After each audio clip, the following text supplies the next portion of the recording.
Di video kali ini kita akan ngebahas gimana caranya ngerjain soal-soal untuk materi limit Taingga.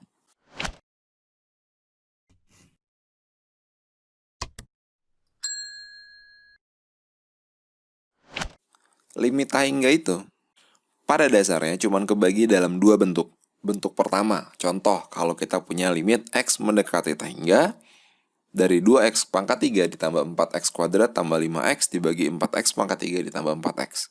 Kalau ketemu soal kayak gini, idenya adalah kita bagi aja dia dengan pangkat tertinggi. Di sini pangkat tertingginya adalah pangkat 3, maka kita kalikan dia dengan 1/x pangkat 3 dibagi 1/x pangkat 3. Jadi kita dapat kayak gini. Bagi yang lupa atau yang belum tahu, suatu konstanta dibagi Taingga, nilai limitnya pasti 0.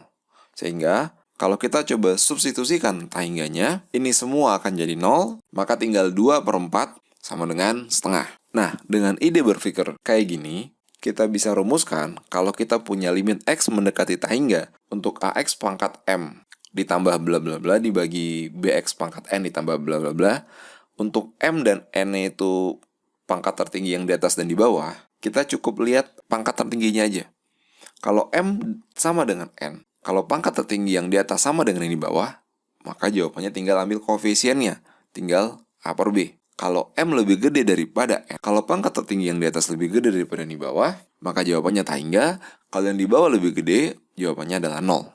Maksudnya gimana? Kita cobain contoh lagi. Misalnya kita punya limit X mendekati Taingga sebagai berikut. Kita lihat di sini pangkat tertingginya gedean yang atas pangkat 3, bawah pangkat 2. Maka otomatis karena gedean yang atas, hasilnya adalah Taingga. Contoh kedua, kita punya pangkat tertinggi yang di atas adalah 4, yang di bawah adalah 5. Gedean yang bawah, maka otomatis jawabannya adalah 0. Nah, variasi soal lainnya kayak gini. Limit X mendekati Taingga. Nah, ini kan sebenarnya mesti dikaliin dulu. Cuman kalau kita lihat, kalau kita kaliin, nanti paling gedenya yang atas pasti pangkat 2, yang bawah pangkat 2. Jadinya 6x kuadrat tambah sekian dibagi min x kuadrat tambah sekian. Kita nggak penting nilai lengkapnya, karena pangkat tertingginya udah sama, kita tinggal ambil koefisiennya aja, jadinya 6 per min 1. Jawabannya adalah min 6. Oke, kita lanjut. Bentuk kedua dari limit Taingga adalah limit X mendekati Taingga untuk akar AX kuadrat tambah BX tambah C dibagi akar PX kuadrat tambah QX tambah R. Ini yang paling sering keluar di soal-soal UN biasanya. Nah, untuk kasus kayak gini, kita cukup fokus ke nilai A dan P-nya dulu. Kalau A dan P-nya sama, maka hasilnya tinggal B dikurang Q per 2 akar A. Kalau A-nya lebih gede, hasilnya Taingga. Kalau A-nya lebih kecil, hasilnya min Taingga. Dua kasus ini sebenarnya jarang banget ditanyain ya untuk soal-soal UN atau SBMPTN. Nah, gimana cara pakai rumusnya? Kita coba contoh soal lagi. Contoh pertama, misalnya kita punya limit X mendekati Taingga sebagai berikut. Nah, kita lihat ini udah mirip sama rumus. Maka tinggal kita jalin rumusnya. A dan P-nya nilainya 4. Berarti tinggal masukin ke rumus. B-nya adalah 7, Q-nya adalah 5. Maka kita dapat 7 kurang 5 per 2 akar 4. Hasilnya adalah setengah.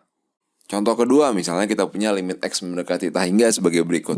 Nah, ini sudah jelas sebenarnya dia merujuk ke bentuk kedua, tapi bentuknya belum begitu mirip. Di sebelah kanan harusnya dalam bentuk akar. Supaya dapat bentuk akar, kita mesti kuadratin dulu, terus diakarin. Biar nggak merubah nilai, tapi bentuknya sesuai dengan formula yang kita punya. Kita coba rapiin dulu, kita akan dapat limit X mendekati Taingga untuk akar X kuadrat tambah 5X tambah 6 dikurang minus X plus 1 dikurungin. Ini jangan langsung main kurungin aja, karena minus X min 1 itu nggak sama dengan minus X min 1 dikurungin ya. Jadi harusnya minus X plus 1 dikurungin. X plus 1-nya kita kuadratin terus diakarin, kita akan dapat bentuk X kuadrat plus 2X plus 1. Nah, bentuk ini udah persis dengan formula yang kita punya. Tinggal dihitung B dikurang Q per 2 akar A, kita akan peroleh 3 per 2. Nah, inilah dua bentuk kalau kita mau ngerjain soal limit Taingga.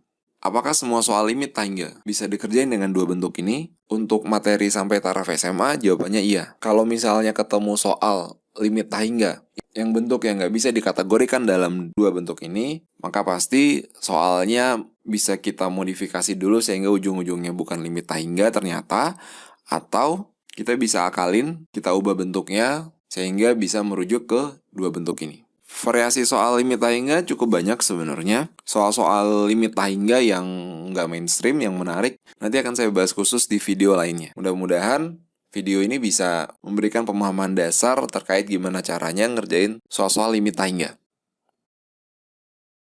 Makasih yang udah like, subscribe, dan nyalakan tombol notifikasi.